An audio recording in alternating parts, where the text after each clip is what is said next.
बोलोगे नमस्ते। और गाँव भैया ठीक हो?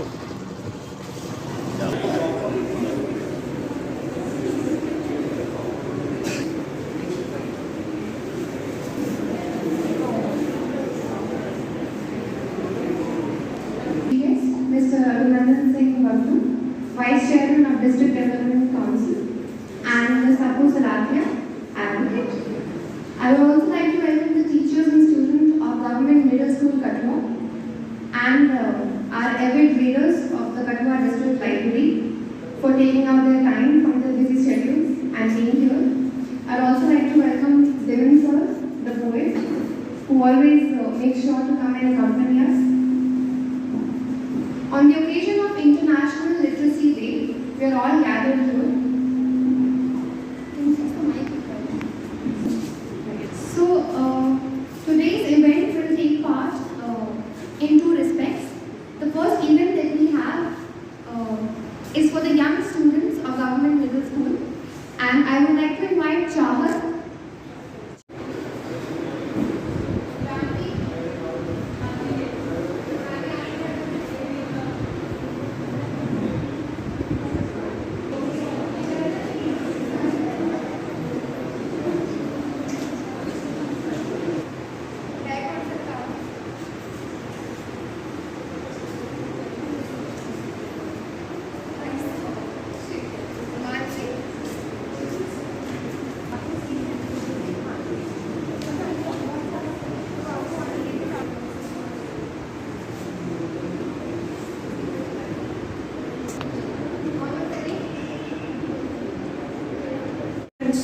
Very good morning, good afternoon. Here we all have gathered here to celebrate International Literacy Day, and I would like to speak some words on International Literacy Day.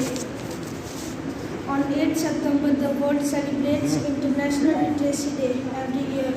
8th September was declared International Day by UNESCO on October 1966. It was celebrated for the first time in 1967. Literacy means the ability of read and write. The aim of the day is to highlight the importance of literacy for individuals.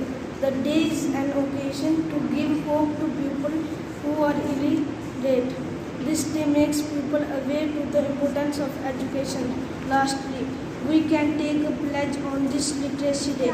We learn, we teach, we inspire to make our future full of knowledge and success. Thank you. And I would like to speak World Literacy Day. And I feel very much delighted that in such an auspicious day, I have been a chance to speak something on Literacy Day. World Literacy Day is celebrated on 8th of September every year.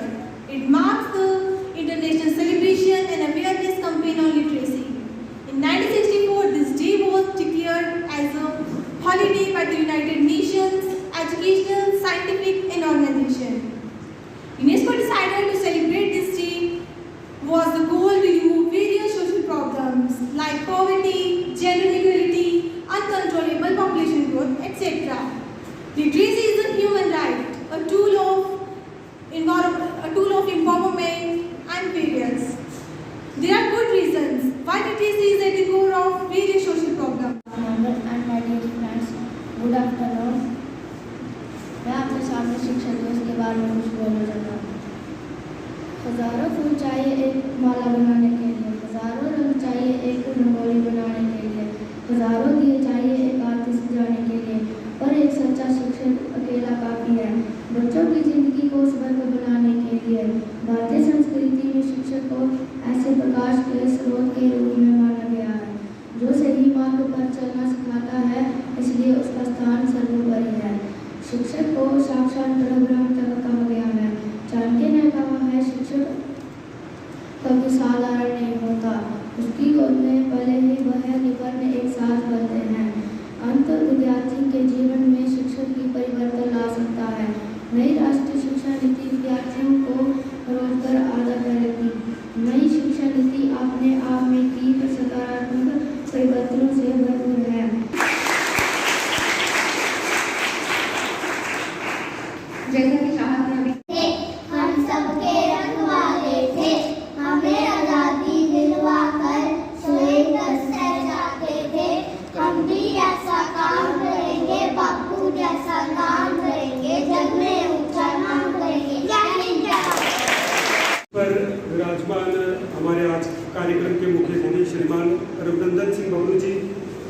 Development council के vice chairman हैं, मैं उनका district library Kathua की तरफ से स्वागत करता हूँ।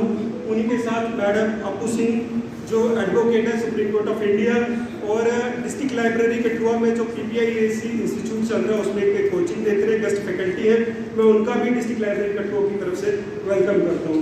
हमारे बीच में मौजूद हैं जाने माने कठुआ के कवि श्रीमान धीमान जी, मैं उनका भी लाइब्रेरी की तरफ से स्वागत करता हूँ। मैं सर आपको लाइब्रेरी के बारे में थोड़ी सी कार्यक्रम की शुरुआत से पहले लाइब्रेरी के बारे में थोड़ी रोशनी डालना चाहूँगा। सर लगभग 1958 में इस लाइब्रेरी की फाउंडेशन नींव रखी गई थी सर, और तकरीबन 3 साल पहले जब कोरोना काल शुरू हुआ उसी पीरियड में मैंने इस लाइब्रेरी को टेक ओवर किया है इंचार्ज। तो सर जब मैंने यहाँ किया तो उस वक्त की जो इंफ्रास्ट्रक्चर जो यहाँ का था वो इतना अच्छा नहीं था, और रीडर्स की भी जो जितना रीडर्स होना चाहिए था एक लाइब्रेरी के अंदर उतना रीडर्स नहीं थे। देन मैंने इंफ्रास्ट्रक्चर को पूरा करने के लिए अब हमारे जो फॉर्मल असिस्टेंट PPIAC इंस्टीट्यूट की शुरुआत की, जिसमें हम लोग UPSC बच्चों को कोचिंग देते हैं। Madam Bapu is one of the faculty member, और इसके साथ और भी फैकल्टी मेंबर थे जो इन बच्चों को UPSC की कोचिंग देते थे। उसके साथ साथ हमने सर यहाँ सब इंस्पेक्टर्स के लिए भी एक कोचिंग एक ट्रेनिंग प्रोग्राम शुरू किया ताकि बच्चे how to crack the sub inspector exam. पूंजी डंडा माँ की, और वो पूंजी डंडा लेके घूमती रहती थी, कुछ फुलके बनाती रहती, धान मतलब ऐसे वो घर के काम लगी रहती थी, और बच्चे बेचारे ऐसे रुकते रहते थे ऐसे, और कुछ नहीं याद है उनको स्वस्थ कोई शब्द ही नहीं बोलना आता था जैसे ये बच्चे आज बोल रहे हैं, मुझे बहुत अच्छा हो रहा है। और ये श्रेय जो है ना ये मेरे को भी जाता है, घर के परिवार के लोगों को भी जाता है, ये घर में जो है। और प्यारे बच्चों आप भाग्यशाली हो जो आज के युग में आपने जन्म लिया। जो हमने समझ रखा है, मुझे याद है कि जब हम प्रसाद में स्कूल पढ़ते थे ना तो छात्र क्लासा के बीच हुआ है तो मास्टर पकड़ा भी हुआ है, छात्र क्लासा के बीच हुआ है और मास्टर पकड़ा भी हुआ है, तो मतलब कर लो सारी छुट्टी ते खाओ घर का यही रहती सबे को लगातार कर लो सारी छुट्टी खाओ घर का यही रहती। तो ऐसा हम मेरे एक रचना सुनाऊंगा, अगर कह दो हंसने वाली का एक दुनिया जमाना क्या करता, मैंने याद रखी इनसे, एक दुनिया जमाना क्या करता, मानो का मानो की खा करता जी, मानो का मानो की खा करता। रिश्तेदार दो देखो कितना ज्यादा गर्म होया, ये लोग आने तक मेरी पहली डोगरी नहीं आती है। रिश्तेदार दो देखो कितना ज्यादा गर्म होया, कोई रिश्वत खाने वाला आज साइडा का कोई शर्म होया, जिनमें रिश्तेदारों को नहीं पूरा रिश्वत खा करता, एक नया जमाना क्या करता, मानो का मानो खा करता। दादे घर में बैठे थे बढ़िया, दादे ने लालचियों देखो मुंह कितने खोले ले गए, दादे ने लालचियों देखो मुंह कितने खोले ले गए, कोई दवाई देने वाले कोई नोटे के अंदर तोड़ी ले गए। पीठ है दसो हाँ एक देवी की पूरा गला करता, एक दिन आज मरना जा करता, मानो का मानो खा करता। पर विराजमान हमारे आज कार्यक्रम के मुख्य अतिथि श्रीमान रघुनंदन सिंह बबलू जी जो डिस्ट्रिक्ट डेवलपमेंट काउंसिल के वाइस चेयरमैन हैं, मैं उनका डिस्ट्रिक्ट लाइब्रेरी कठुआ की तरफ से स्वागत करता हूं। उन्हीं के साथ मैडम अपू सिंह जो एडवोकेट है सुप्रीम कोर्ट ऑफ इंडिया, और डिस्ट्रिक्ट लाइब्रेरी कठुआ में जो PPIAC इंस्टीट्यूट चल रहा है उसमें एक कोचिंग देते रहे गेस्ट फैकल्टी है, मैं उनका भी डिस्ट्रिक्ट लाइब्रेरी कठुआ की तरफ से वेलकम करता हूँ। हमारे बीच में मौजूद हैं जाने माने कठुआ के कवि श्रीमान धीमान जी, मैं उनका भी लाइब्रेरी की तरफ से स्वागत करता हूँ। मैं सर आपको लाइब्रेरी के बारे में थोड़ी सी कार्यक्रम की शुरुआत से पहले लाइब्रेरी के बारे में थोड़ी रोशनी डालना चाहूँगा। सर लगभग 1958 में इस लाइब्रेरी की फाउंडेशन नींव रखी गई थी सर, और तकरीबन 3 साल पहले जब कोरोना काल शुरू हुआ उसी पीरियड में मैंने इस लाइब्रेरी को टेक ओवर किया है इंचार्ज। तो सर जब मैंने यहाँ किया तो उस वक्त की जो इंफ्रास्ट्रक्चर जो यहाँ का था वो इतना अच्छा नहीं था, और रीडर्स की भी जो जितना रीडर्स होना चाहिए था एक लाइब्रेरी के अंदर उतना रीडर्स नहीं थे। देन मैंने इंफ्रास्ट्रक्चर को पूरा करने के लिए हमारे जो फॉर्मल असिस्टेंट PPISC इंस्टीट्यूट की शुरुआत की, जिसमें हम लोग UPSC बच्चों को कोचिंग देते हैं। Madam Bapu is one of the faculty member, और इसके साथ और भी फैकल्टी मेंबर थे जो इन बच्चों को UPSC की कोचिंग देते थे। उसके साथ साथ हमने सर यहाँ सब इंस्पेक्टर्स के लिए भी एक कोचिंग एक ट्रेनिंग प्रोग्राम शुरू किया, ताकि बच्चे how to crack the sub inspector exam. एक स्पेशलाइज्ड एजेंसी है यूनाइटेड नेशंस की, जिसने 26 अक्टूबर 1966 में इस मिशन के बारे में, इस डे के बारे में उन्होंने डिसाइड किया कि हम मनाएंगे। 1967 में ये दिन बनाया गया, और पहली बार ये दिन मनाया गया जिसे हम कहते हैं राष्ट्रीय साक्षरता दिवस। साक्षरता 3 मायने होते हैं साक्षरता के। एक, आपको पढ़ना है, दूसरा आपको बोलना है, तीसरा आपको कहीं ना कहीं लिखना है। मगर सबसे बड़ी साक्षरता जिसकी हमें जरूरत है उसे कहते हैं मानसिक साक्षरता। This is my humble request to all the students who are listening at the back end आप सारे बच्चों के लिए, हम सब की साक्षरता जो है हमारे दिमाग से शुरू होती है। आपने जो अपने दिमाग में डाल लिया वही आपकी जिंदगी का जो है रास्ता तय करेगा। आप सारे बच्चों का मेरा एक बड़ा इंपॉर्टेंट मैसेज रहेगा, सबसे पहले आप अपने मन में ठान लीजिए कि आप जिंदगी में क्या बनना चाहते हैं। एक बार आपने अपने मन में तय कर लिया तो उसके बाद आपने रोज बड़े बेहतरीन तरीके से अपने लक्ष्य की ओर चलना है। और यदि आपने त्याग की भावना रखी, it's called sacrifice. There are no free lunches in this country, there are no free lunches in this world.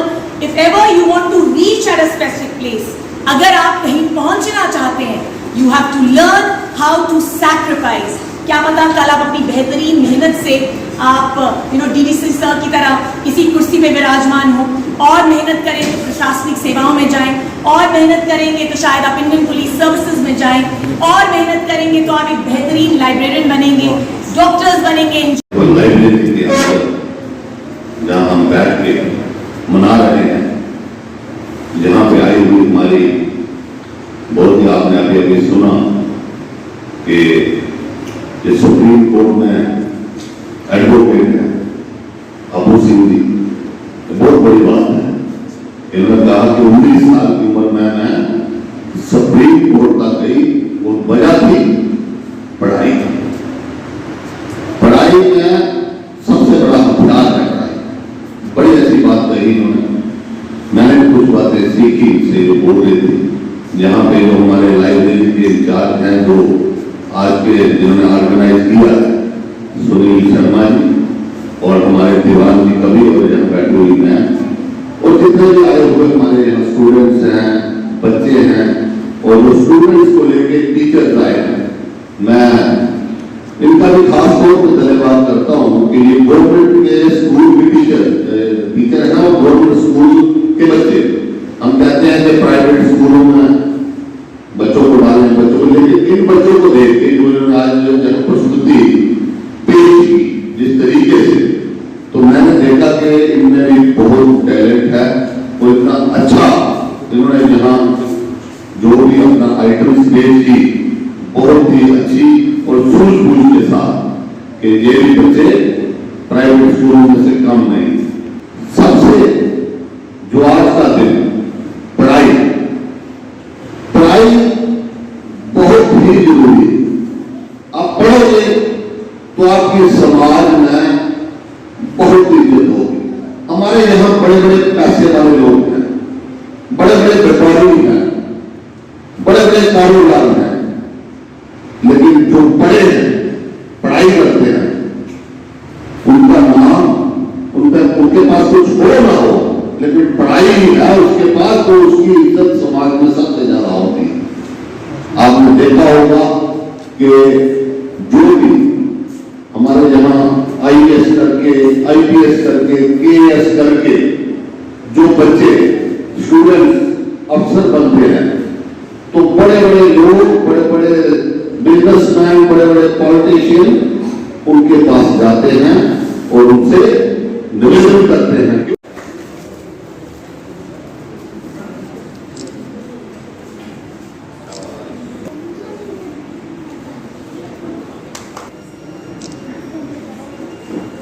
5 पर जोरदार तालियां हो रहा है।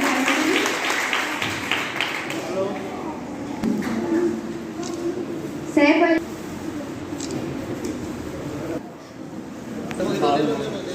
वंश, दामिनी, पलक, आप भी आ जाए।